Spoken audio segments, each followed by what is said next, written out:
In the dense darkness of the Louisiana swamp, where the rhythmic beat of ceremonial drums echoes through the humid, mysterious air, a silver ring engraved with a mermaid glimmers under the faint moonlight, resting silently by the riverbank. It's as if the water itself is whispering, calling, beckoning a soul unaware of its fate. Aisha, a young bride newly parted from her family's embrace, bends down to pick up the ring, oblivious that this moment will mark her first step into a vortex of destiny, where love, betrayal, and an ancient curse intertwine, ensnaring her.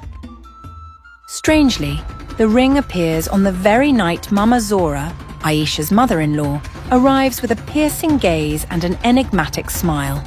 Is it mere coincidence, or a portent sent by the river?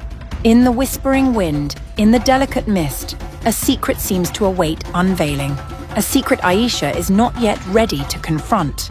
And from that moment, the story begins, unfolding a journey steeped in mystery, unexpected turns, and challenges that will test both her heart and her soul. After a simple yet vibrant wedding filled with the colors of Louisiana's African-American community, Aisha stepped into married life with a heart brimming with hope. Her wedding day with Malik was neither extravagant nor ostentatious, but every dance, every laugh, every beat of the drum resonated with love and blessings. It was a ceremony steeped in heritage, where the aroma of traditional dishes wafted through the air, where tight embraces congratulated them for finding each other in this vast world. Their modest wooden home sat humbly by the swamp's edge, nestled among ancient trees and rustling reeds. Each morning, Aisha awoke to the sound of birdsong, blending with the distant rhythm of drums echoing from the far-off river. Those early days with Malik were a string of tender moments, silent embraces after meals, whispered words in the night, warm glances laden with promises of a future together, weathering any storm. Aisha believed with pure and profound conviction that their love would endure. To her, that little house was not just a shelter, but a slice of paradise woven from dreams and faith. Yet like a sudden cold gust sweeping through a summer noon, Mama Zora's arrival shook the foundation Aisha thought was unshakable. Mama Zora came with a heavy suitcase and an inscrutable gaze, bringing not only luggage, but also rigid expectations and veiled judgments. From their first meeting, Aisha sensed an invisible control in that forced smile, a subtle reminder that her role as a wife was never entirely hers, always overshadowed by the silent, domineering presence of her mother-in-law. At first, Aisha tried to build a connection, striving to nurture a new relationship. She cooked dishes Malik had once praised, cleaned the house meticulously, making every corner glow with warmth. But each of her efforts met Mama Zora's stern gaze and tightly pressed lips. Every dish set on the table, no matter how flavorful or refined, was met with a shake of the head. Too salty. Or bland. Those brief words cut like a knife, quietly slicing into Aisha's self-esteem. Day by day, those small criticisms, like drops of water, slowly eroded the confidence Aisha had brought into her marriage. She began to wonder, was she truly suited for this family? Was Malik's love strong enough to shield her from those harsh glances, those unspoken demands? While Malik remained gentle, he also grew quieter, more distant, as if lost between the two most important women in his life. One evening, Aisha resolved to prepare a special meal, pouring all her heart and hope into it. She cooked a stew from her grandmother's recipe, with a slight twist to honor both tradition and Mama Zora's tastes. She seasoned carefully, arranged each plate with trembling anticipation, hoping that today, finally, Mama Zora would smile, would acknowledge her. As Mama Zora sat at the table, Aisha watched her with eyes full of expectation, like a child awaiting praise from an elder. Mama Zora slowly tasted a spoonful, her face betraying no emotion. Then, abruptly, she set down her spoon, her voice icy. "This is awful." The words rang out like a hammer shattering fragile hopes. Aisha stood frozen, feeling the ground beneath her crack. She spoke softly, her voice small, almost pleading. "Mama, please try again. Maybe." But before she could finish, Mama Zora swept her hand, knocking the bowl off the table. It crashed onto the wooden floor with a sharp clatter, food splattering everywhere. Malik sat there, silent, his eyes averted. Aisha turned to him, searching for a glimmer of hope, a word of defense. But he only sighed, stood up, and said in a low voice, "Let Mama be. We'll go eat out." Not a word for Aisha, not a touch to comfort her. The door closed behind them, leaving Aisha alone in the cluttered kitchen, the smell of cold food mingling with the scent of shattered trust. Tears streamed down her face, not from humiliation, but from the silence of the man who had promised to be her rock, her partner through every storm. That night, Aisha sat by the window, gazing out at the swamp shrouded in thick darkness. The sound of ceremonial drums echoed from afar, their slow, resonant rhythm like a reminder from her ancestors. And then, in that quiet moment, she saw a glint by the riverbank.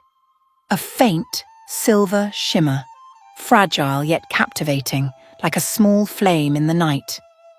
The ring. The silver ring engraved with a mermaid, the one she had once picked up, now reappeared lying there, as if waiting for her to claim it. Aisha felt her heart tighten, a mix of fear and curiosity creeping in. Why was it there? Why, amidst all this brokenness, did the ring persist, silently reappearing in her life like a cryptic message?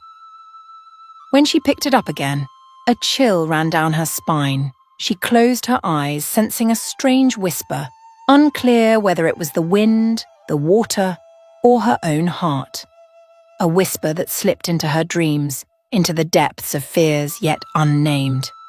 That night, Aisha dreamt of the river. In her dream, the water flowed silently, reflecting the cold moonlight, and on its surface a hazy figure emerged. A mermaid, with long black hair, eyes gleaming like pearls. Staring directly at her, she sang a slow, mournful song, her voice echoing, "The betrayer will pay, the pure heart will triumph." Aisha jolted awake, drenched in sweat, her heart pounding, the song still lingering faintly. Beside her on the white pillow, the silver ring lay silently, like an inescapable fate. She touched it, feeling a vague energy, uncertain whether it was protective or threatening. In that moment, she understood. The journey ahead would not be easy. What she faced was not just Mama Zora's coldness, not just Malik's silence, but a greater mystery, a challenge awaiting, tied to the ring, the river, and her very heart. And so the happiness that once seemed unshakable became fragile, brittle. Yet, within that fragility, a quiet strength began to sprout. A strength that would guide Aisha through the days and nights to come, through trials no one could foresee. A story yet to be finished, a journey only just begun. In the thick, mist-laden darkness of the Louisiana swamp, Aisha dreamt she stood by the still riverbank. A thin veil of fog draped across the water's surface, the silver moonlight glinting off the long black hair of a mermaid rising from the depths. Her pearl-like eyes pierced through all secrets, and her mournful song echoed like a prophecy from the sacred land. The betrayer will pay, the pure heart will triumph. The melody blended with the distant rhythm of drums, etching a vague yet persistent premonition into Aisha's mind. Dawn broke, and Aisha jolted awake, her heart pounding. On the white pillow, the silver mermaid ring gleamed coldly, a ring she had carefully locked away in a box the night before. The box remained sealed, yet somehow the ring had escaped, lying there defiantly, as if challenging her. Fear mingled with curiosity. She slipped it onto her ring finger. A gentle warmth surged, coursing through her veins, causing her vision to waver briefly before sharpening with uncanny clarity, as if her sight had been cleansed by a secret stream. The days in the once warm wooden house grew increasingly stifling. Mama Zora, tall, thin, lips tightly pursed, moved through the kitchen like a harsh overseer. She scrutinized every plate, tilted pots to taste the salt, then delivered light but stinging critiques. Too salty, soulless, unworthy of a wife. Aisha hid her hurt behind a forced smile, seeking her husband's laughter to cling to. But Malik, caught in long shifts at the docks, grew heavier. Each night he returned, his eyes shadowed with exhaustion like chains, his comforting words dissolving into the lengthening silence among the three under one roof. The storm of tension peaked on a sweltering noon. Sunlight thick as molasses poured onto the porch. In the kitchen, a pot of stew simmered. Aisha knelt, wiping the floor, sweat mingling with the scent of spices. Mama Zora stirred the pot vigorously, muttering about family traditions. Suddenly, she tipped it. A stream of boiling stew splashed onto Aisha's back. Searing pain tore through her skin, the steam of spices turning into the acrid smell of burnt flesh. The sharp agony choked her cry, her trembling hands clutching the wooden floor. In that cruel moment, Malik stood frozen, his gaze lost, then silently turned away, like a stranger in his own home. Aisha staggered to her feet, her heart aching more than the burn. The door slammed shut behind her as she bolted through the porch, running toward the river hidden beyond the willows. Swamp water splashed her dress as she knelt, scooping cool water to douse the stinging burn. The chill seeped into her nerves, soothing her skin, but not the pain in her soul. The wind shifted, reeds rustling like whispers in an ancient tongue. The water parted, and the mermaid from her dream appeared vividly in the fading afternoon light. Her tail shimmered blue-black, her skin glowed with moonlight, and she no longer sang but spoke directly into Aisha's mind, gentle yet resolute. Be strong. The secret will be revealed. Each syllable rippled the water, spreading until it touched the shore, then vanished as if it had never been. Aisha stepped back, her hand instinctively shielding the silver ring. The metal warmed, then cooled, mirroring her heartbeat, shifting from panic to calm. The mermaid held her gaze for a long moment, her eyes a blend of pity and urging, before sinking back, leaving the water smooth and the hum of insects ringing. Lingering by the bank, Aisha let her tears merge with the river. The pain ebbed, giving way to a dawning realization. The ring was no mere trinket, but a key to a chest of fate. The words "the secret will be revealed" burrowed deep, planting a seed of resolve amid the desolation. On the path back, the sunset stained the sky a deep bronze, dry leaves crunching under her steps. Aisha looked up at the first twinkling stars, telling herself she was never truly alone. Family, friends, even the river's spirits seemed to watch over her. As the wooden house came into view, the golden lamplight cast her shadow in two forms: the old Aisha, timid, the new Aisha, carrying a reborn flame in her heart. She closed the door, shutting out the distant drums, the swamp singing its nocturnal ballad. In the stillness, she heard her heartbeat, slow, steady, strong. The curse had awakened, not to crush her, but to call her to stand tall, to face the darkness with resilient light. The silver ring, once a stranger's object, now became a reminder. Within every pure soul burns an unquenchable fire. That fire would guide her even when only fog, reeds, and turned backs surrounded her. Aisha breathed deeply the damp air of the swamp house, the scent of old wood mingling with the ashes of the hearth. Looking down at the silver ring, she saw reflected a pair of resolute eyes she'd never known. From now on, she would no longer be the daughter-in-law striving to please, nor the wife waiting for her husband to speak for her. She would become the keeper of secrets, bold enough to lift the dark veil over this family, over the curse threatening her fragile happiness. Outside, the river flowed silently, as if it knew what was to come. In the small house, the oil lamp flickered, illuminating the journal Aisha was about to write in. Her first words trembled but held firm.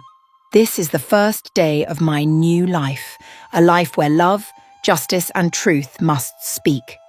Perhaps tomorrow Mama Zora would scowl again, Malik would sink deeper into fatigue, but tonight, with the light of the mysterious ring and the faith rising from the river's depths, Aisha began her journey. to break the silence, expose the deceit, and reclaim the voice of her pure heart. Beyond the window, night fog descended, cloaking the world, but within that fog, pearls of hope were forming. And in the river's deepest reaches, the mermaid faintly smiled, her tail gently stirring, sending new ripples of change spreading, waiting for the day to unveil all the secrets the still waters had guarded for ages. 7 weeks had passed since Aisha saw the mermaid by the river. 7 slow weeks, as if time deliberately rubbed against the burn on her back, reminding her that what had seared her skin would take far longer to heal in her heart. Everything in the wooden house continued as before, the wind sweeping across the porch, the distant ceremonial drums beating a vague rhythm, the clack of Mama Zora's shoes on the floor each morning like a harsh metronome. Only Aisha knew of a new secret pulsing within her, a second heartbeat, fragile and faint, casting a tiny spark of light through the thick night. She discovered she was pregnant one late summer morning, when the first rays of sunlight turned the swamp's mist into an ethereal silver stream. The pregnancy test, placed trembling on the vanity, showed 2 clear red lines. Aisha cradled her belly, quietly smiling.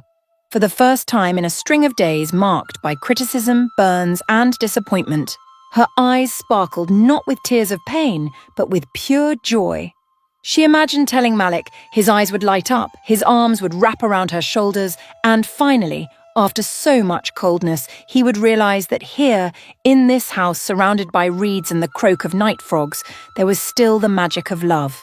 But that fragile joy barely bloomed before an invisible hand choked it. Mama Zora, sharp as a hawk, noticed the change in her daughter-in-law's face. A rosy glow, lighter steps, hands unconsciously cradling her belly. She observed, speculated, and instead of sharing in the happiness, she sowed suspicion into the air. One noon, she visited a traditional friend at the market. Casual talk about Aisha's supposed nausea quickly twisted into whispers that she was pregnant, and the child's father might well be Jamal, the close cousin who visited whenever Malik was away on the boats. Word by word, heavy as lead, they fell, striking hearts already primed with prejudice, then ricocheted into vicious rumours that slithered through the swampside town.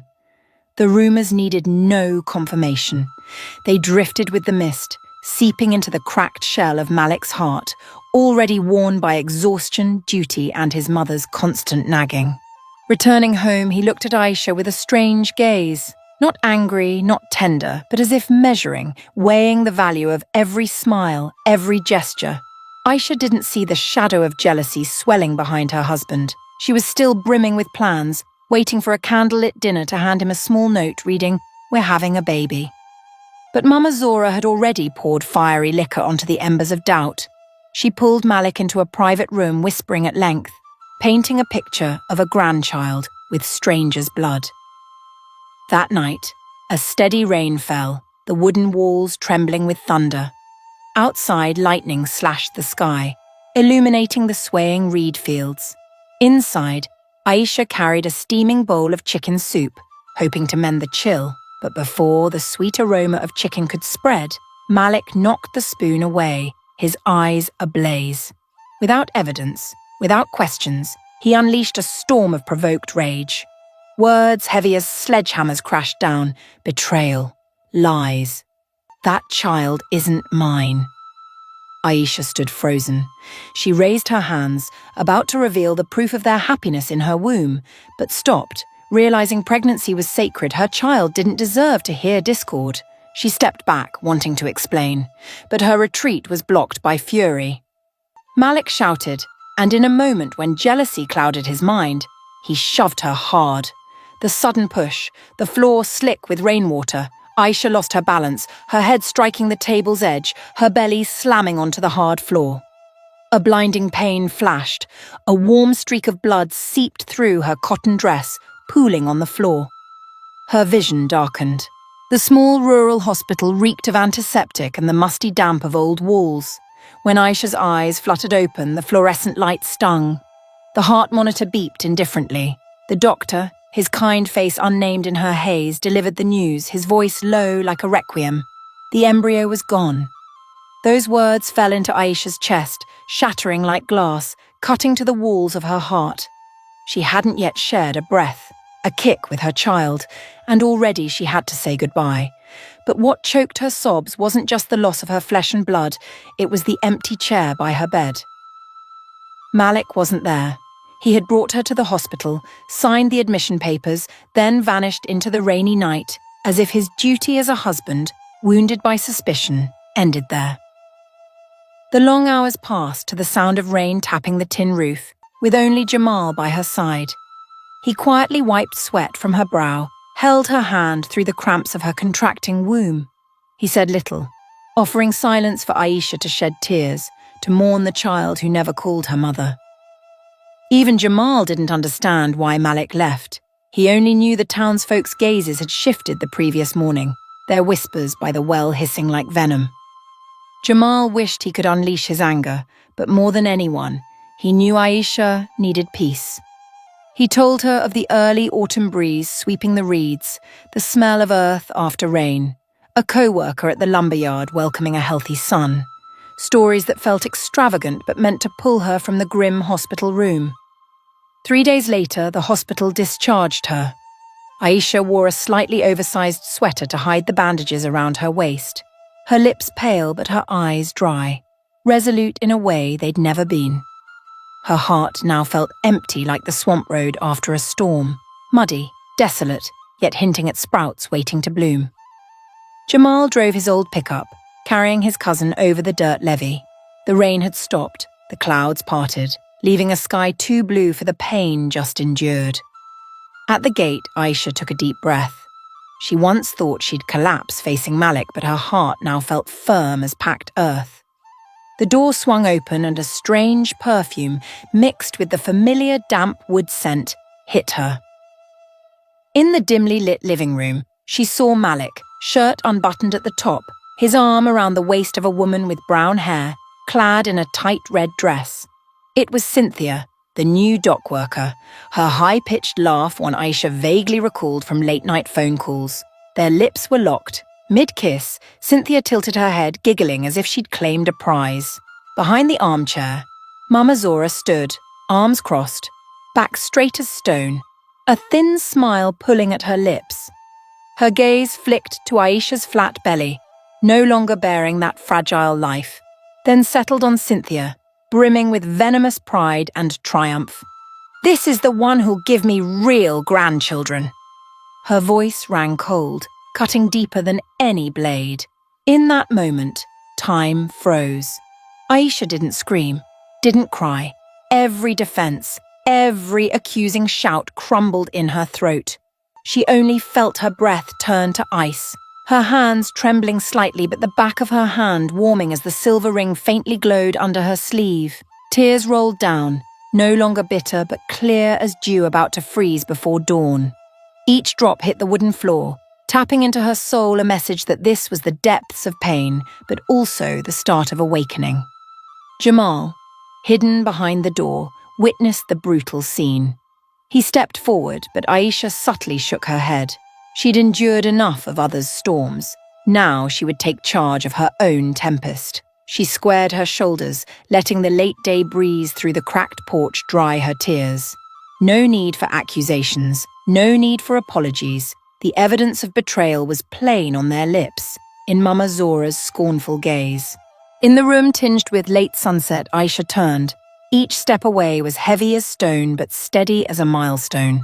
Behind her, she heard Cynthia's coy laugh shift to a startled gasp as Malik, realizing Aisha's presence, fumbled to let go. But she didn't look back. As her hand turned the doorknob, swamp wind slipped in, carrying the warm scent of water and fresh mud. The dampness mingled with Aisha's breath, forging a silent resolve. She would not let her tears be wasted again. Her heart might be broken, her child gone, her trust betrayed, but her soul, the one the silver ring, the river, and the distant mermaid had chosen to protect, remained, gleaming like a sword drawn from its sheath. On the porch, Jamal followed quietly, saying nothing. They walked the path to the riverbank, where dusk wove a purple silk ribbon. The insects resumed their song after the storm, chirping under the willows. Aisha stood at the edge, gazing at the mirror-smooth water, recalling the mermaid's words, "The pure heart will triumph." Now those words no longer rang like mystical prophecy. They became a vow to guide her into a journey for justice, for the child she lost, for her future, for the fire in her heart no one but she had the right to extinguish. Behind her, the wooden house sank into darkness, Mama Zora and Cynthia's laughter fading.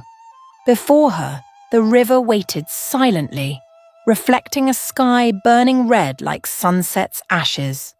At the crossroads of day and night, hope and despair, Aisha took a deep breath, her fingers brushing the silver ring. In the twilight, the metal glowed faintly, a silent but certain promise. The battle to reclaim her heart had just begun. Night draped over the Louisiana swamp like a heavy blanket steeped in mud and moss, stifling even the familiar croak of frogs. Aisha quietly tread the reed-lined path, the burn scar on her back throbbing with each heartbeat, reminding her that some pains refused to rest. Behind her, the wooden house cast a feeble yellow glow. A place once called home, now just a hollow frame patched with fractured memories.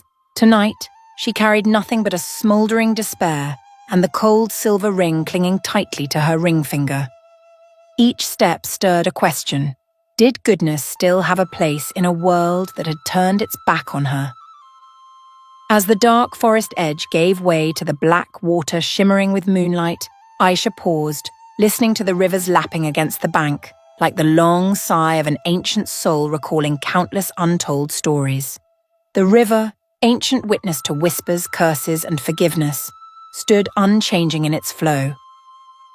It was here 7 weeks ago that the mermaid had appeared, entrusting Aisha with an inescapable fate.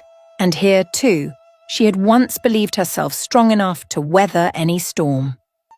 Now, with illusions crumbled, she returned seeking answers, like a lost pilgrim begging for one final miracle. Thick mist coiled around her ankles, urging her a few steps closer. In the dark water, a small vortex tore the surface, spreading into a deep emerald glow. Tiny bubbles coalesced into a hazy form. Hair like a floating black veil, pearl eyes gleaming coldly, a tail's scales reflecting moonlight into 1,000 flickering lanterns. The mermaid rose soundlessly, her mere blink shattering the silence with a presence like an ancient fairy tale. In her shimmering, scale-glinted green palm, she held a delicate glass vial filled with a thick emerald liquid, viscous like sap, radiant like jade. Her voice rang wordlessly, a wave of sound touching Aisha's mind directly, gentle yet utterly clear. This is the way to avenge those who harmed you. The final syllable dissolved into the air, trailing an alien echo that made the reeds bow as if in reverence. Aisha reached out, her trembling fingers brushing the cool glass. In that moment, images flooded her. Blood staining her dress, Mama Zora's mocking laugh, Malik's vacant stare, the brazen kiss between him and Cynthia. Rage surged like a flood-season wave, yearning to sweep everything ashore. Aisha gripped the vial, feeling her racing pulse coil into her sweat-dampened palm. As the mermaid sank, the green glow shattered into 1,000 phosphorescent specks, dissolving into the water. Yet Aisha stood frozen, her heart writhing between temptation and the line of morality. The existence of the poison, or elixir, depending on perspective, was a promise of a different justice, swift, sharp, needing no courtroom. She envisioned a family dinner, a fragrant bowl of soup, a few drops of emerald liquid stirred in, the scent masked by spices. Then she pictured Mama Zora's face turning purple, Cynthia's screams hoarse, Malik realizing too late in panic. The image flared, burning bright like vengeful fireworks, making her shoulders tremble. A shiver of satisfaction laced with dread. Twilight crept in. Aisha tucked the vial into her coat pocket, returning home through a breeze carrying the scent of moss. That night, the kitchen glowed under the oil lamp, its small flame enough to reveal cracks in the wooden shelf, enough to illuminate a fractured heart. She stood before a simmering pot of soup, chicken stew with vegetables, which Mama Zora occasionally deemed passable, but never finished. The savoury steam curled around her fingers, conjuring a sluggish feeling as if time had frozen. Aisha retrieved the vial, unscrewed the cap. The thick green liquid gleamed with swirling patterns under the lamp, exuding a sharp scent like crushed wild grass. Her hand hovered over the pot, each slight tilt making the poison glint, eager to drip. Her heart screamed, "Let it go. Let them taste the bitterness they forced her to swallow. Let raw justice have the final word." But deep within, another voice whispered softly, "When life took an innocent soul from you, will you respond with destruction or preservation?" A drop of poison hung at the vial's edge, glistening like a jewel about to fall. In that moment, the oil lamp flickered. The darkness seemed to contract, leaving only a swirling circle of light embracing Aisha. She saw herself in that circle, the woman betrayed, beaten down, robbed of her child. Her hands held not just the vial, but the scales of choice. Then, a thought sparked. If the baby in her womb still lived, would she poison? That thought struck her bleeding heart, where maternal love still smouldered like embers under ash. The drop trembled, stilled. By some unknown strength, perhaps the sobbing prayer rising from her shattered heart, Aisha screwed the cap back on, stepped back from the stove, and rushed out the back door. Outside, wind roared from the swamp, whistling through the willows. Under the moonlight, the river, not far from the house, seemed to glow, beckoning. Aisha ran, her feet pounding wet grass, her soles chilled and caked with mud. But she didn't stop. At the water's edge, she raised the glass vial high, watching the dark green liquid swirl like a miniature ocean. A sob escaped her throat, tears streamed, mingling salty on the vial's rim. She let go. The vial fell, struck the river, shattering with a soft crack. The liquid sprayed in a bright arc, then vanished in an instant, as if the river knew to swallow the menace, restoring its smooth surface. Aisha collapsed to her knees, burying her face in her hands, sobbing uncontrollably. Her cries blended with the frog's croaks into a mournful chorus. Between sobs, she whispered a prayer, calling to God, to her child, to the mermaid's shadow in the dark water, begging for strength to carry on without staining herself with evil.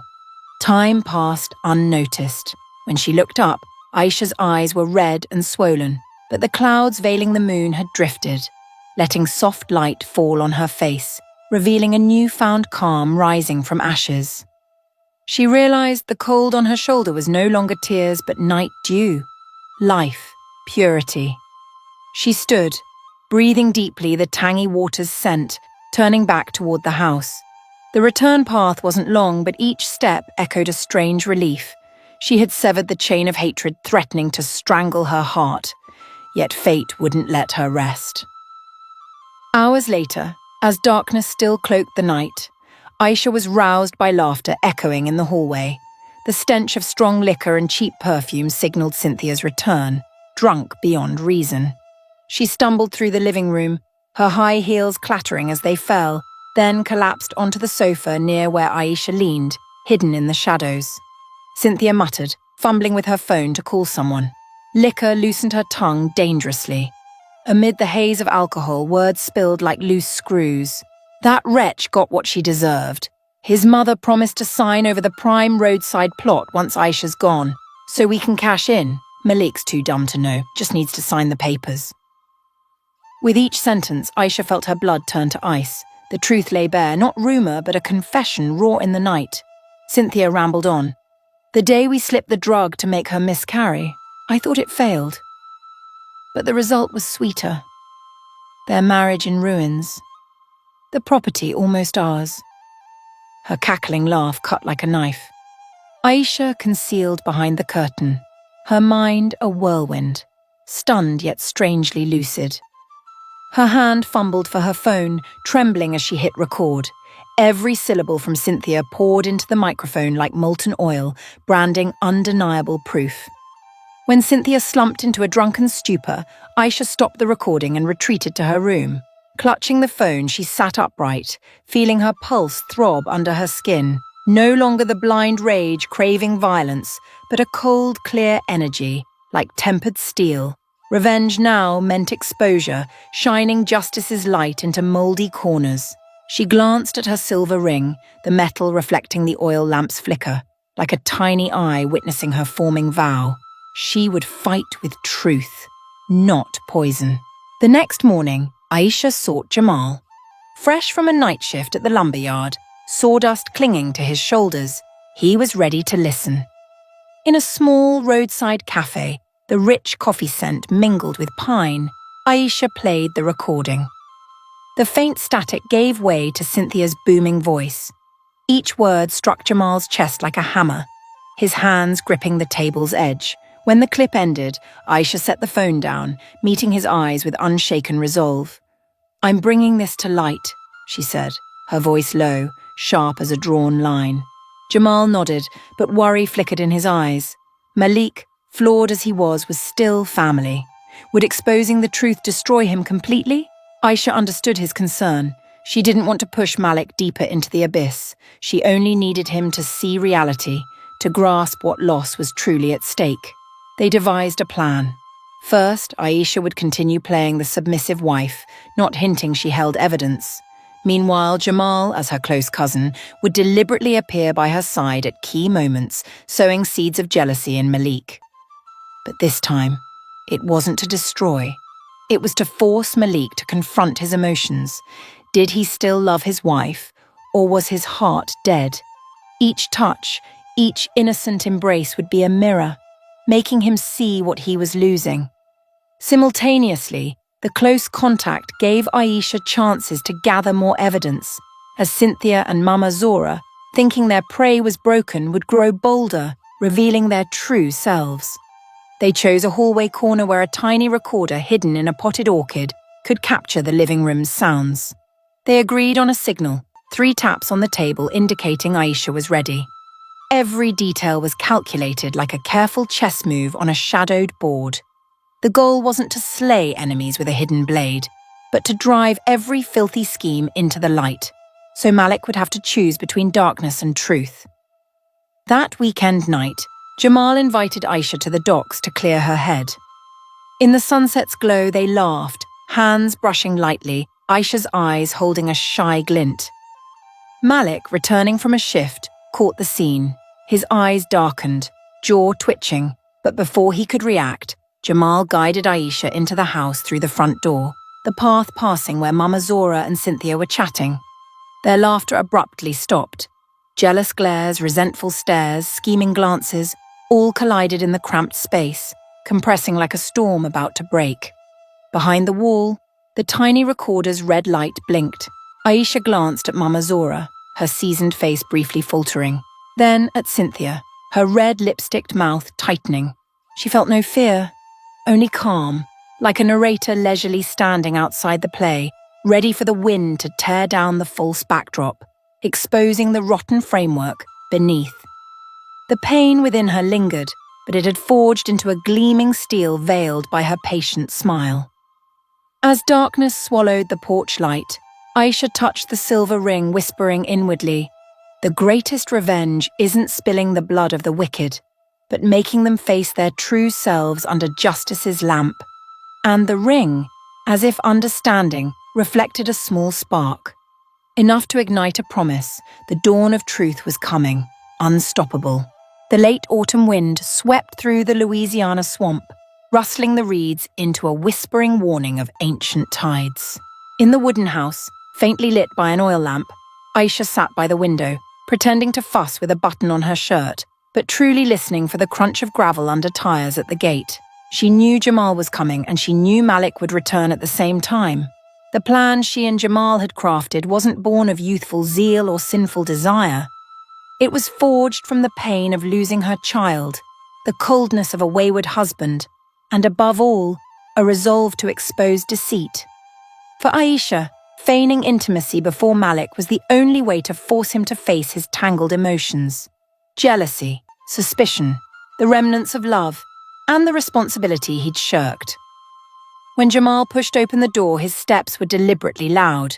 Aisha looked up, their eyes locking in a pre-rehearsed rhythm. Jamal shed his jacket, striding to her side, resting a hand lightly on her shoulder. A gesture intimate enough to provoke, but not crossing moral bounds. They laughed, a short, forced chuckle, but enough to make Malik, appearing at the doorway, freeze.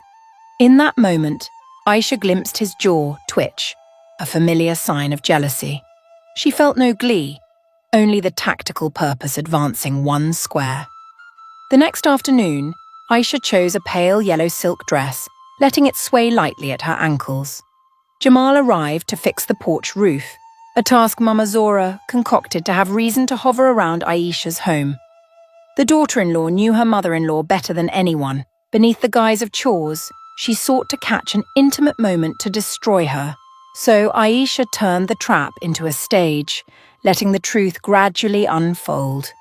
As Jamal hammered the final nail, Aisha stood below the ladder, handing him the hammer. Their eyes met, lingering just long enough for Mama Zora, spying from the curtain, to believe she'd caught proof of an affair. She flashed a chilling smile, her heels clicking on the living room floor, signaling a new scheme in motion. Cynthia wasn't outside the vortex either. Since claiming the role of Malik's open lover, she saw Aisha as a thorn to be plucked clean. One night, Cynthia sauntered into the kitchen where Aisha was sautéing vegetables, the aroma of spices filling the air. Her red lipsticked mouth curled into a mocking smirk. Then she suddenly shoved Aisha's back. The flames flared, licking the pan's edge, smoke billowing.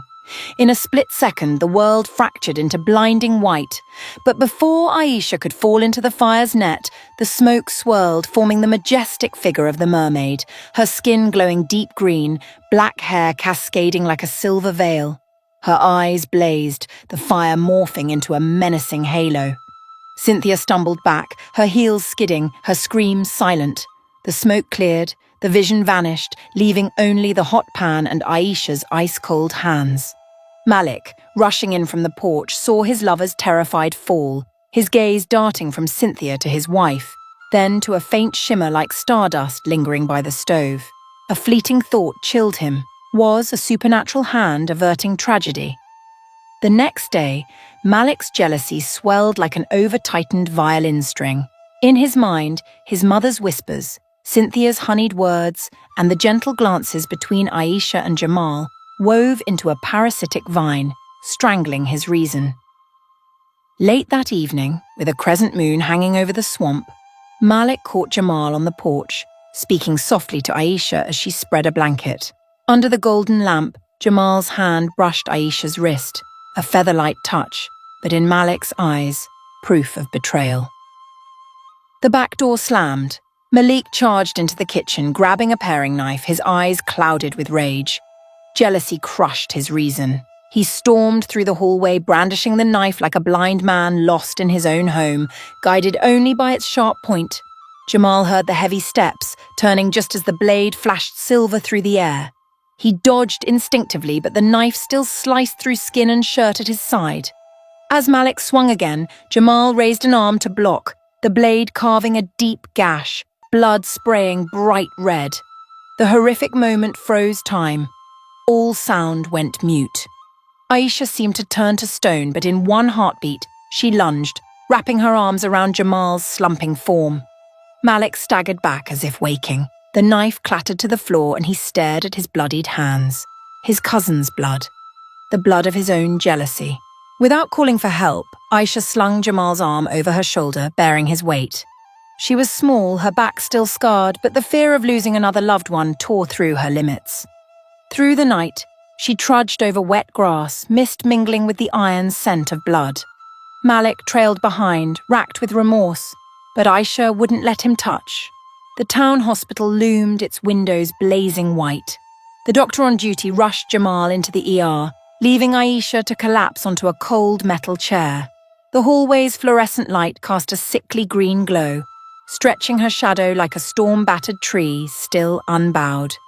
After over an hour, the doctor, his coat flecked with blood, emerged, saying Jamal had lost too much blood and needed an immediate transfusion. His rare blood type was out of stock. A matching donor was needed. Aisha heard the doctor's voice fade, as if through a tunnel. Then she recalled her old prenatal records, noting her blood type matched Jamal's. Without hesitation, she signed the form, letting the nurse lead her to the donation room. The needle pierced her skin, blood flowing into the bag, each drop carrying memories of losing her child, her husband, her home.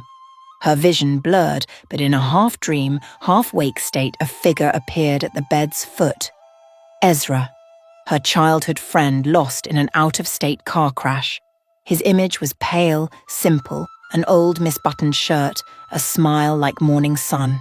No wind blew, but she heard clearly, "Don't give up. The truth will save you." The words fell into her heart like holy water, soothing invisible wounds. When the bag was full, Aisha rested, the overhead light harsh. She turned her wrist, the silver ring scraping the metal bed, emitting a soft ting. The ring's surface warmed, radiating a gentle glow that flowed like warm water through her drained veins. Fatigue melted, replaced by a surge of encouragement, like electricity fueling her bones. She closed her eyes, breathing deeply the antiseptic scent, silently vowing, Ezra was right. The truth would be a sharper blade than any weapon. The next morning, as the first sunlight touched the hospital roof, the doctor reported Jamal had passed the critical stage. He was weak, but his pulse was stable, with a chance for full recovery. Aisha held his hand, letting tears fall lightly for the first time from relief, not despair. Malik stood at a distance, leaning against the wall, his face pale as chalk, biting his lip in silence. He dared not intrude on the reunion of the two who'd stood by each other through the ordeal, realizing his hand had wielded the knife. His silence was a wall keeping him in the shadow of his guilt. By the bedside, Aisha recounted everything to Jamal, the green vial she'd thrown into the river, Cynthia's drunken confession, the recording saved on 2 separate memory cards for safety. Jamal nodded, wincing through pain, his eyes blazing with resolve to carry on her fight. They no longer pretended. The plan now shifted. From stoking jealousy to presenting evidence, from personal strategy to rallying the community. They would hand the recording to a local lawyer and, crucially, let Malik hear it all. The full truth he'd blindly dodged amid his mother's instilled doubts. That afternoon, Aisha left the hospital to shower and gather documents. The sky was grey, clouds heavy with water, signalling early rain.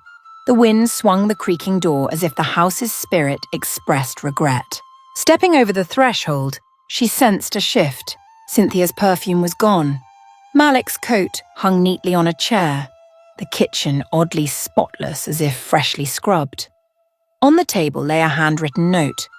Aisha, I'm sorry. Please give me a chance to hear everything.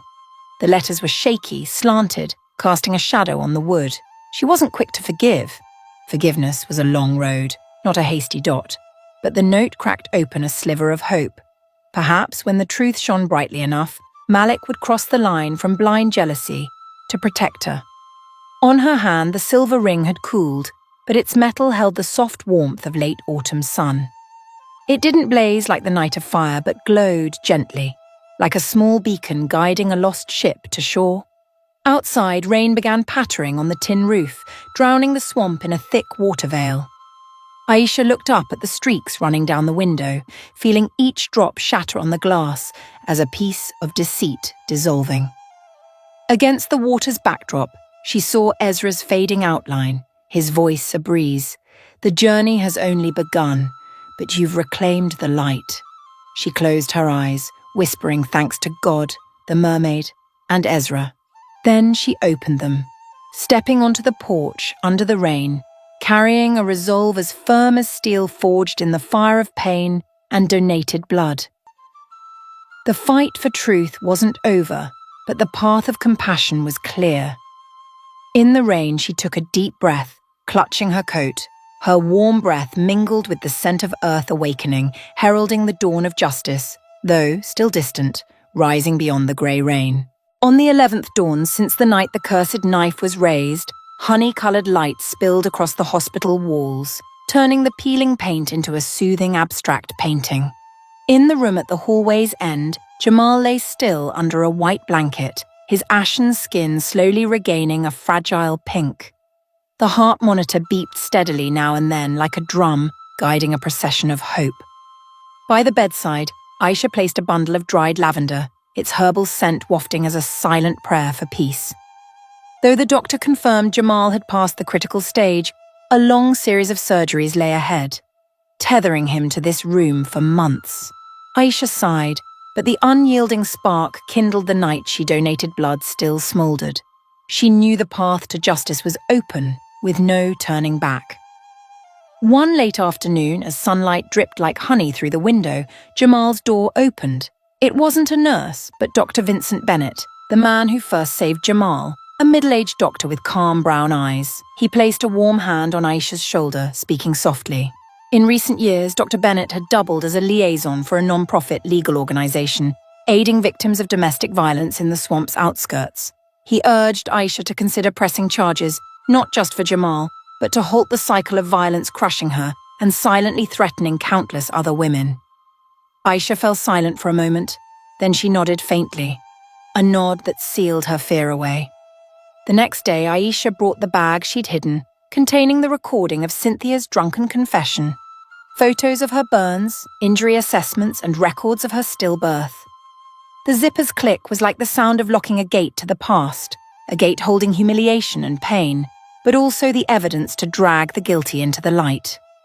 Dr. Bennett connected her with Ella Monroe, a lawyer from Women Rise.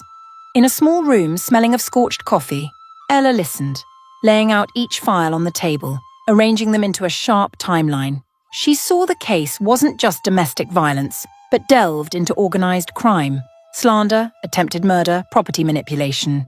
Mama Zora's coldness and Cynthia's profiteering schemes formed the basis for a criminal indictment. Malik's name appeared, not as a defendant, but as a witness needing to be awakened. Preparing the case took 3 weeks, but to Aisha, each day felt like a season. Between hospital visits to Jamal, she spent mornings drafting detailed statements, afternoons piecing together evidence with Ella. At night, in the now dusty wooden house, she sat under a dim lamp, writing letters to her unborn child, telling it its mother was about to reclaim honour for them both. The words, streaked with tears, were steady. Her nerves had been tempered by the fire of suffering. The following month, the district courthouse opened a preliminary hearing. The grand hall, with its fluttering flag under a ceiling fan, echoed footsteps into crystalline reverberations. On the opening day, Aisha sat in the front row, in a simple grey dress, her hand gently rubbing the silver ring, her talisman and witness to fate. Malik, far from his former arrogance, sat in the back, his dark suit unable to hide his shadowed eyes. He came, being burdened by guilt, yet clinging to hope for redemption. Cynthia appeared with her own lawyer, her dyed blonde hair dishevelled, lipstick smudged, her demeanour rattled under the fluorescent lights. Mama Zora was absent. Police had escorted her straight from detention to a separate waiting room, charged with hiring someone to harm Jamal and conspiring to commit murder. When the court bell rang, Chief Judge Sawyer, a black woman with silver hair neatly pinned, entered. Her presence was like a solemn choir keeping time for a symphony of justice. The prosecutor presented the case: evidence of conspiracy, Cynthia's drunken confession recording, Dr. Bennett's testimony, hospital hallway camera footage, and forensic reports on Jamal's injuries. Each timestamp, each fact flashed on a large screen. The courtroom stirred with murmurs, then fell into utter silence. During Cynthia's cross-examination, questions drilled slowly but surely. Her eyes darted, veins pulsing red at her temples. When the prosecutor played the recording, its volume filling the courtroom, Cynthia's slurred voice admitting the failed abortion drug but sweeter outcome choked off any escape. She tried to hold firm, but her mask shattered. Sweat beaded, then streaked, her hands gripping the chair until her knuckles blanched. After nearly 20 minutes of relentless questioning, Cynthia's shoulders slumped, her stifled sobs leaking into the microphone as raw sound. Trembling, she confessed everything. Mama Zora hired a bar cook to attack Jamal, framing it as a police sting to blame Aisha. Cynthia procured the poison, a chemical to induce contractions in pregnant women. The court clerk's typing rang sharply, each word a nail in the coffin of deceit. In that moment, Malik silently buried his face in his hands. He thought he'd suffered enough, blaming himself for his wife's miscarriage. He hadn't known it was far worse. When Ella requested Malik take the witness stand, he walked slowly, each step like wading through burning sand. He confirmed the events, admitted his jealousy, confessed to the night he bloodied his cousin with a knife. He looked at Aisha, the wife, in grey, as a man lost in a desert seeing water again, knowing it was no longer his alone. Judge Sawyer ordered Mama Zora detained pending appeal, sentencing Cynthia to 6 years for aggravated assault and 2 years probation for accessory to attempted murder, totaling 8 years without parole. The courtroom stirred, murmurs rippling like wind through reeds. No one rejoiced outright, but the scales tipped toward justice. As police cuffed Cynthia, the community parted along the aisle, their eyes not hateful but disappointed, like gazing at sweet wine turned poison. Mama Zora never reached the courthouse door. Before the police van started, townsfolk gathered on the sidewalk. Many who once trusted her pious facade now turned away. Whispers grew loud enough to form a social verdict. She betrayed the community, sold her soul to greed. The woman who once led the Church Women's League now hung her head, her purple velvet scarf unable to hide her disgrace. She quietly left town weeks later, her house shuttered. A "for sale" sign slanting in the yard. News spread through the market, children passing tales, the river's curse drove her away. The trial ended, and rain fell, each drop heavy as a needle, yet unable to quench the autumn heat. Aisha stood under an awning, rain weaving a curtain, the world a blur of brown and grey. Malik, his suit soaked, parted the crowd. He stopped a few steps away, then knelt on the wet stone, his trembling hands seeking hers. The cold rain stung, but his voice was warm with unspoken pleas. He begged forgiveness, a chance to atone for the months he'd abandoned her, permission to stand behind her when needed, even if only as a gatekeeper. Aisha listened, her breath mingling with the rain, her hand unconsciously touching her flat belly, making Malik bow lower. She neither pushed him away nor pulled him close. She knew love still flickered, but some cuts ran longer than a single kneel could bridge. The hurt had scarred, skin healed, but its colour a reminder. She nodded slightly, telling him to rise. Forgiveness needed time, and reconciliation demanded responsibility. They stood side by side in the rain, one awaiting self-judgment, the other learning to give without forgetting to guard her heart. Weeks later, Jamal moved to a rehab ward, learning to walk and breathe deeply again. Aisha returned home, cleaning, lighting cinnamon candles to banish the musty damp, removing Mama Zora's frames boasting false accolades. The kitchen, once a battlefield, was now a blank page. She replaced the table, repainted smoke-stained walls, hung a dried lavender vase by the window. As dusk poured gold, the room carried the scent of honey butter biscuits, the aroma of a peaceful start. The last Sunday of the month, Aisha visited the hospital, carrying 2 cups of hot cocoa. Jamal was on crutches, his face gaunt, but eyes bright. He spoke of moving to the next city, where an old co-worker opened a furniture workshop, promising him a manager role post-recovery. Aisha rejoiced. Her cousin's future wasn't buried in bloodied memories. He teased her about her knack for steering justice, suggesting law school. She smiled lightly, saying she'd just keep rewriting her life with the pencil of kindness. At the parking lot, Malik waited. He didn't dare approach, letting actions speak. He handed her a stack of papers transferring all the land his mother schemed to seize, already signed. Beside it was a marriage counselling application.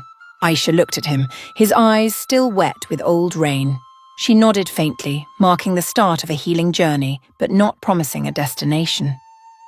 That night she returned to the river, where it all began. A new moon peeked through clouds, its silver glow rippling on the water. The silver ring in her hand no longer burned or blazed. It simply stood as a testament to a long journey, from torment to liberation. She didn't cast it away, she wore it again. A keepsake reminding her of the power of mercy at the edge of darkness. Distant ceremonial drums blended with croaking toads, weaving a song of reconciliation between humanity and the mystic swamp. At the town's edge, the small wooden house stood firm, no longer forlorn. Though Mama Zora was gone, it remained steadfast, like a clock tower marking time, witnessing beginnings and rebirths. Aisha opened the door, cinnamon and lavender welcoming her steps. She stood in the new kitchen, hand brushing the cold scar on her back, thinking, justice was never perfect. But when it spoke, it could shake the foundations of deceit. Truth, when unveiled, could illuminate fallen souls, offering new chances to hearts daring to rise. Outside the window, reeds bowed before the late autumn wind, then sprang upright, rustling like an unyielding oath. Beneath the water, the mermaid lightly traced a new circle, a circle of peace after the storm. And somewhere farther, the tiny soul that never arrived perhaps smiled, for its mother had turned pain into strength, loss into a torch lighting the way, not just for herself, but for anyone daring to believe that every long night ends when the dawn of truth rises. The last trains rolled out of the swamp's edge, carrying Aisha deep into the Louisiana Delta, leaving behind the small town where a curse once bound her in darkness and blood. Autumn draped an hourglass blanket over the magnolias. Red leaves danced in the wind, tapping the train window like a reminder. The past was closing, though the tracks still ran parallel back to memory's realm. Jamal sat beside her, his hand bandaged, but his face bathed in the glow of rebirth. He watched the utility poles blur past the glass, a faint smile forming, the smile of someone who'd tasted death and been granted more time. New Orleans greeted them in the late afternoon, the Mississippi River churning silver waves under a sky of burnt bronze.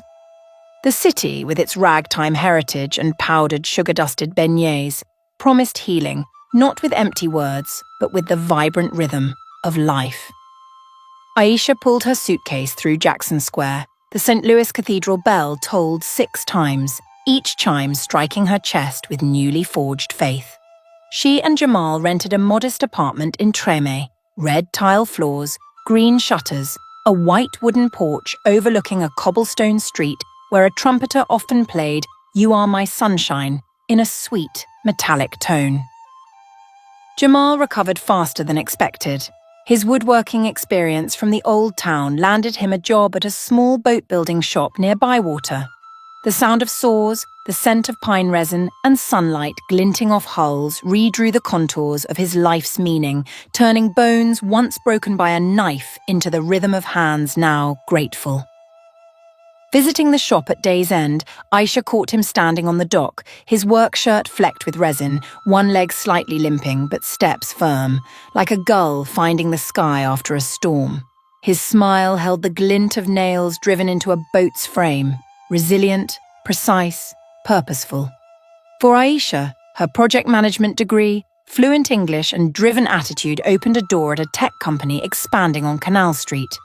3 floors of glass offices, varnished maple floors, and the aroma of Arabica coffee wafting through the halls.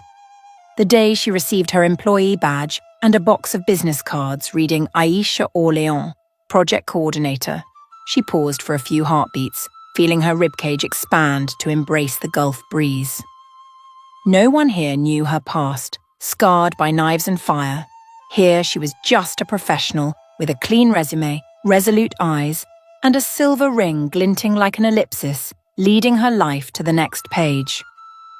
In those early weeks, Aisha chose a morning walk along the waterfront, stopping by butter-scented donut shops before cutting into the financial district.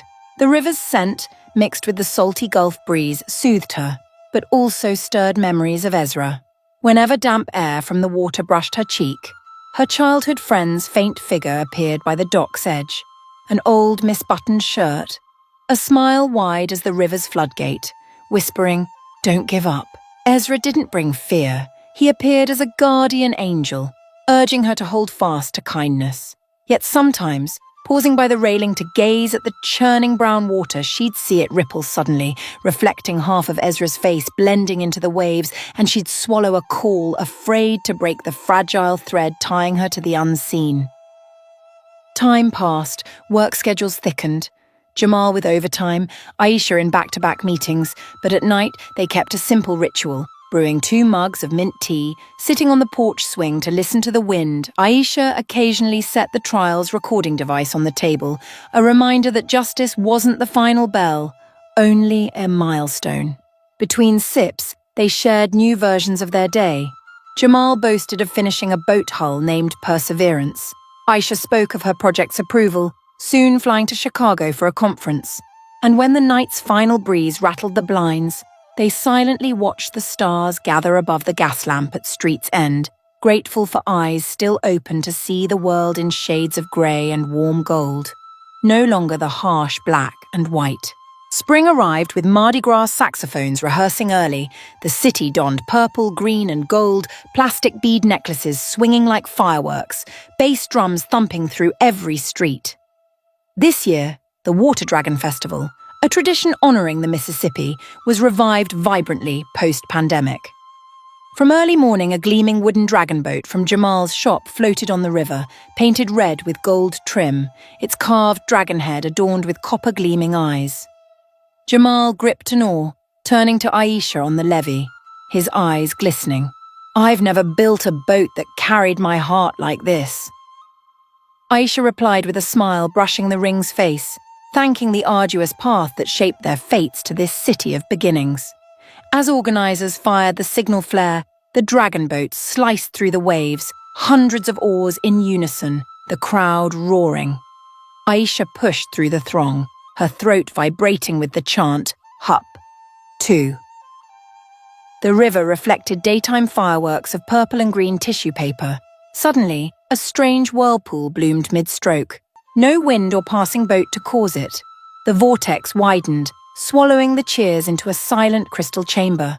White foam parted, revealing the mermaid, pearlescent skin, black hair flowing to her waist, tail scales shimmering with golden phosphorescence.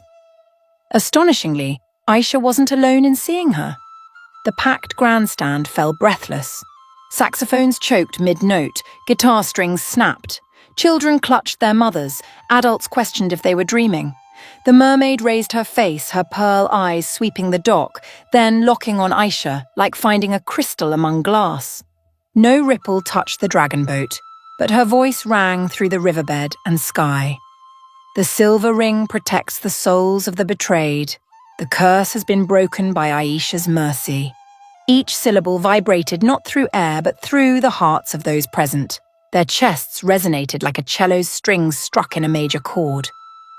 After her proclamation, the mermaid raised a hand, water droplets falling from her like slow-spinning diamonds.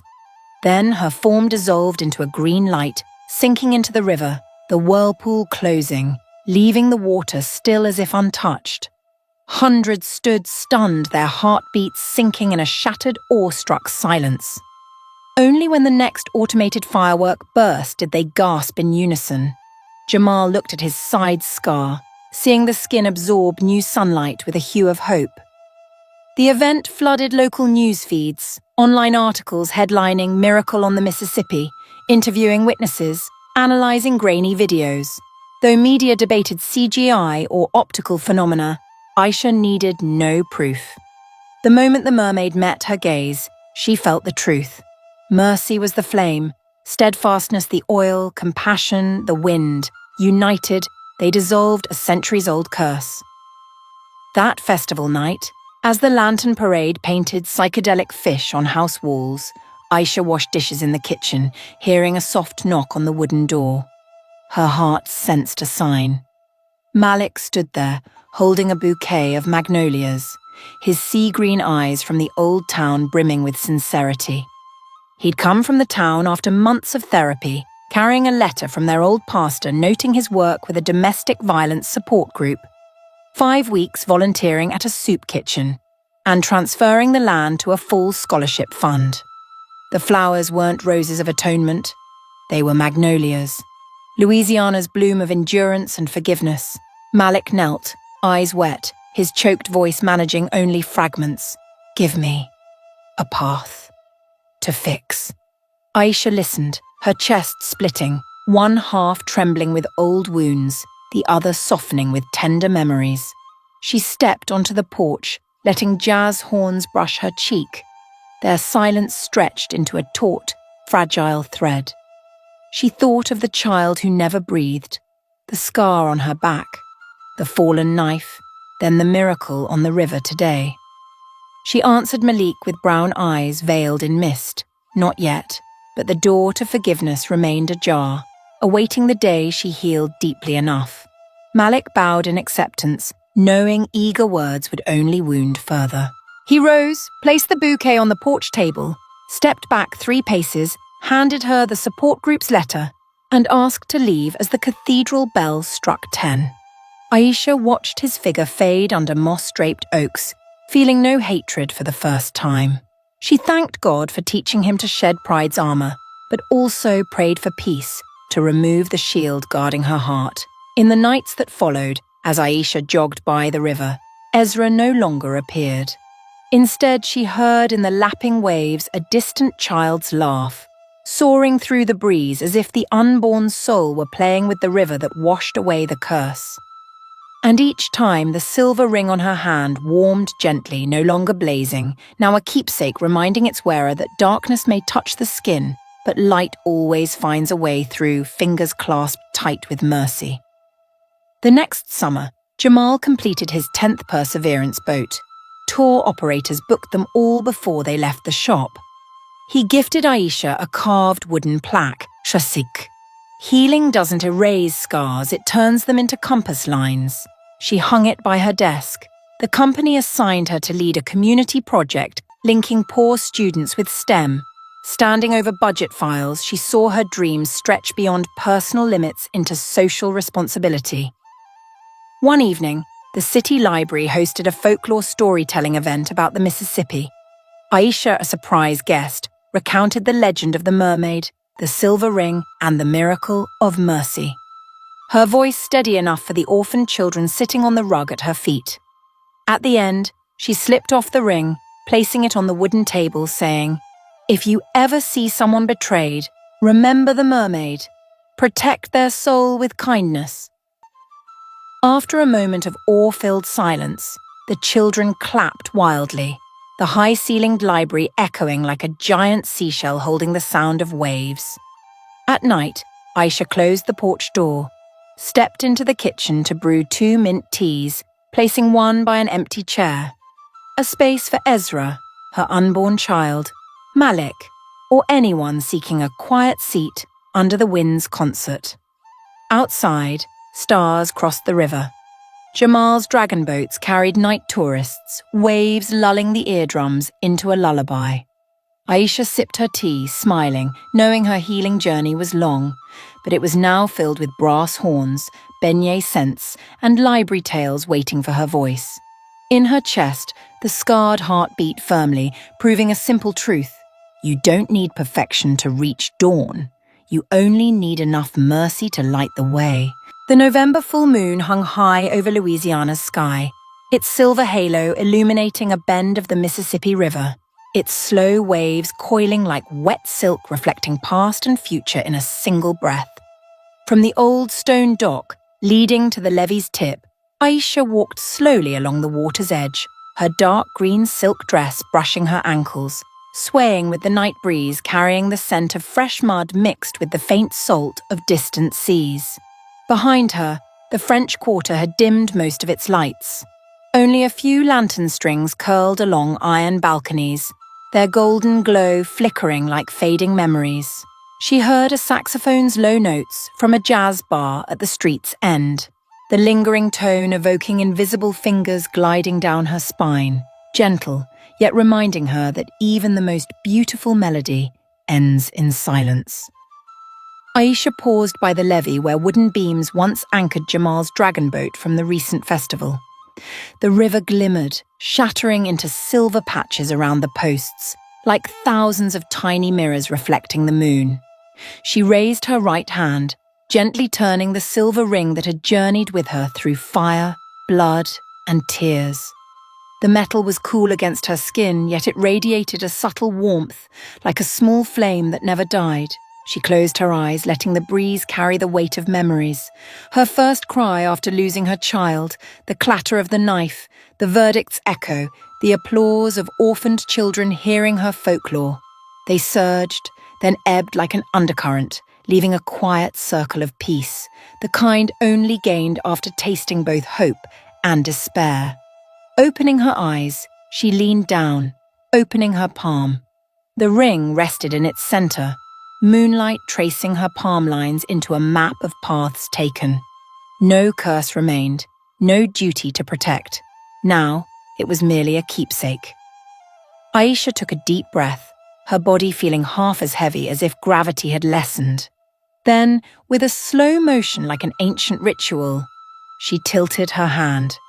The silver slipped from her finger's edge, plummeting into the shimmering water. A faint plop sounded, but to Aisha, it echoed like a bell marking the final page of an epic saga. As the water closed over, a silver vortex spun wide, moonlight scattering into an ethereal glow. From its center, the mermaid emerged, for the last time. Her skin seemed to glow from within, radiating a soft emerald light blending with the river's smoky blue. Her long hair draped the water like a starry velvet tapestry, her pearl eyes mirroring the full moon. She didn't sing first. She gazed at Aisha, her lips curving into a generous smile, holding the depth of the night sea. The breeze stilled abruptly, the city's hum locked in an invisible glass box. Only Aisha's heartbeat and the water's lap against the wooden posts remained. The mermaid touched the water, drawing a silver arc, then pressed her palm to her chest in the solemn gesture of priestesses from African lore. Her voice rang, not from her lips, but resounding through the sky, vibrating moonlit dust into a low, resonant chord. The pure heart will find peace. The proclamation was but one sentence, yet it seemed to carry every divine signature, every testament of time, every pact between light and shadow. As the sound faded, she smiled again, a farewell. Her form dissolved into a spiraling water column, then into light dust falling onto the river. The glow stretched, like a meteor streaking across a miniature cosmos on the water, leaving concentric ripples that blurred away. When the river stilled, reflecting only the moon, Aisha felt her shoulders lighten, as if shedding the final boulder. A faint smile crossed her lips, not radiant, but enduring. She turned, walking back along the levee, hands clasped behind her, her mind bathed in serenity. The late summer night carried the scent of magnolia mixed with damp moss, evoking a poetry book Jamal read while relearning to walk. Dawn always smells of earth. She thought of him, his boat shop, the sun-baked cedar scent, the soft rasp of sandpaper on hulls. He was shaping a new deck for a yacht contract nearing close. She smiled, knowing he'd be proud hearing tonight's tale, though hard to believe he trusted her, as she trusted jazz notes to find the city's loveliest alley.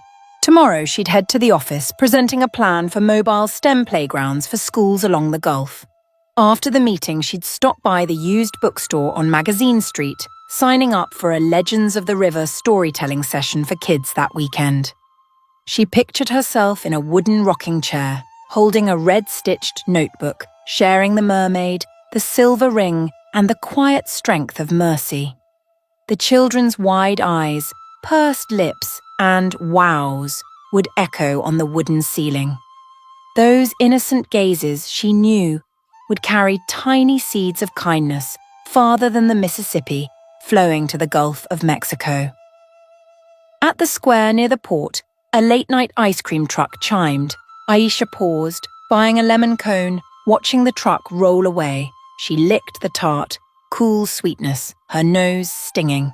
Happiness was sometimes as simple as a night with no one chasing her, a melting cone in hand, or the echo of a mighty proclamation delivered with love. Walking onto Treme, golden streetlights mingled with mist, casting her shadow long on the old brick sidewalk. She realized her heart no longer held resentment toward Malik. Since he knelt in the rain, then stepped back to let her heal, time had smoothed many rough edges. Aisha wasn't rushing to open the door, but she hadn't locked it either. She understood true love didn't chain itself to old locks. It was a river shifting course, roaring at falls, calming in plains, but always flowing, always inviting water lilies to bloom along its banks. At her small apartment's porch, Ivy climbed the railing. Inside, the wall held Jamal's wooden plaque. Healing doesn't erase scars. It turns them into compass lines. She slipped off her shoes, placed the half-eaten cone in a glass bowl, and flicked on the kitchen light. The golden glow fell on a freshly painted shelf, touching a framed photo.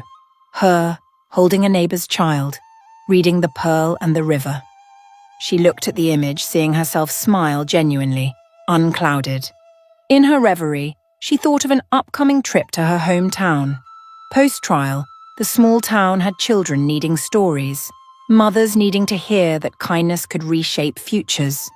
She planned to gather books, projects, then drive along Highway 90, stopping at churches and schools for Friday night read-alouds. Perhaps Malik, if still patient, would reach out, joining her to distribute the Land Fund's scholarships. But whether he appeared or not, this path was hers, born from roots deep in a heart no knife ever touched. Aisha opened the kitchen window. Midnight breeze swept in, flipping the pages of her half-written notebook. The last page bore the title, The River's Whisper. Epilogue. Below it was blank. She sat pulling out her fountain pen, its tip touching paper. Ink flowed in a short line, letters slender yet firm. Every ending is a beginning, for when peace finds a pure heart, it doesn't close doors but beckons. If you hear the river whisper, don't fear, lean closer, for its waters know the secret of turning wounds into a symphony. Finished, she closed the notebook, blowing gently, the ink drying into a faint purple sheen. The night was late, but in New Orleans, night never slept. Jazz drifted faintly, tires hissed on wet streets, street performers' drums thumped. Aisha poured a glass of water, settling onto the porch swing, swaying slowly. She tilted her head, listening for any mermaid song carried by the Mississippi's sound. But tonight, there was only the breeze's murmur, the river's scent, the fragrance of magnolias. And that was enough. She smiled again, this time for no one but herself.